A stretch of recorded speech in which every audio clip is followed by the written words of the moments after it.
Good morning student. Creative question 29 என்ன சொல்லுது அப்படின்னா, ஒரு இன்டெகல் கொடுத்துருக்காங்க, இதோட வேல்யூ என்னன்னு கண்டுபிடிக்க போகிறோம். So integral 0 to π sin 2kx divide by sin x dx இருக்கு. k வந்து நேச்சுரல் நம்பர்னு சொல்லிட்டாங்க. ஸோ பை ப்ராப்பர்ட்டி அப்ரோச் பண்ணா என்ன, எக்ஸுக்கு பதிலாக a மைனஸ் ஆஃப் எக்ஸ், அப்போ எக்ஸுக்கு பதிலாக pi minus of x approach பண்ணுங்க. ஜஸ்ட் இதை மல்டிப்ளை பண்ணால் இது வந்துடும்.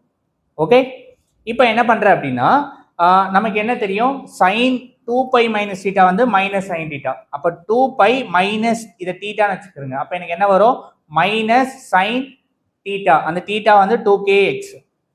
ஓகே, கீழே என்ன இருக்கு, sine 180 minus theta. Sine 180 minus theta sine theta, positive sine theta. அதனால இங்க சைன் எக்ஸ் வந்து ஓகேவா.